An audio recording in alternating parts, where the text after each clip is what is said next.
علم وہ خزانہ ہے جو بغیر محنت کے کبھی مل نہیں سکتا، اور علم جب آنے لگتا ہے نا تو بندہ زمانے میں چھانے لگتا ہے۔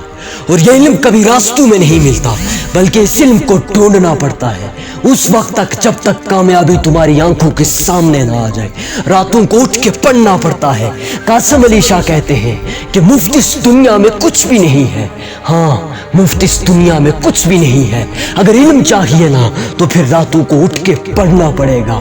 لوگ کہتے ہیں کہ بھیک تو مفت میں مل جاتی ہے، پر یاد رکھنا کہ اس کے لیے بھی عزت نفس گرانی پڑتی ہے۔ اگر علم چاہیے نا تو پھر راتوں کو اس وقت تک پڑھنا پڑے گا جب ساری دنیا سو جاتی ہے، اس وقت اکیلے جاگنا پڑے گا۔ ہاں محنت اتنی خاموشی سے کرنی پڑے گی کہ تمہاری کامیابی شور مچا دے گی۔ ہاں تمہاری کامیابی پوری دنیا میں شور مچا دے گی۔ رکنا نہیں، بس چلتے جانا ہے۔ تم اکیلے نہیں، تمہارے ساتھ ایک زمانہ ہے، اور اتنا پڑھنا کہ جب تم بولو نا تو لوگ لکھنا شروع کر دیں گے۔ اور ایک وقت ایسا بھی آئے گا کہ لوگوں کی باتوں پہ اتنی تالیاں نہیں بجیں گی جتنی تمہاری انٹری پہ بجا کرے گی۔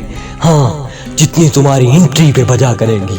بس تھکنا نہیں، جھکنا نہیں، ہار نہیں ماننی۔ کامیابی اگلے قدم پہ تمہارا انتظار کر رہی ہے۔ ہاں کامیابی اگلے قدم پہ تمہارا انتظار کر رہی ہے۔ ہارنے لگو حوصلہ تو اتنا یاد رکھنا کہ بنا محنت کبھی تخت و تاج ملا نہیں کرتے، بنا محنت کبھی تخت و تاج ملا نہیں کرتے۔ اور ہر ایک طوفان راستے کے رکاوٹ بننے کے لیے نہیں آتا، کچھ طوفان راستوں کو صاف کرنے کے لیے بھی زندگی میں آیا کرتے ہیں۔ ہاں کچھ طوفان راستوں کو صاف کرنے کے لیے آتے ہیں۔ اگر آپ دنیا میں کامیاب ہونا چاہتے ہو نا تو پہلے ناکامی کا استقبال کرنے کا حوصلہ پیدا کرنا پڑے گا۔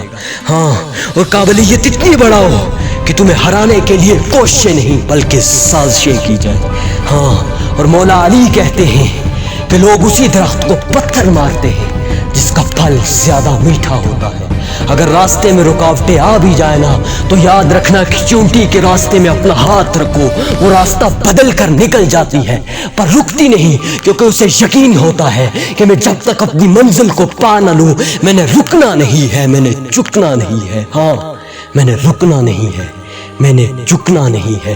خود کو اس قابل بناؤ کہ لوگ تمہاری قابلیت پہ ناز کرنا شروع کر دیں۔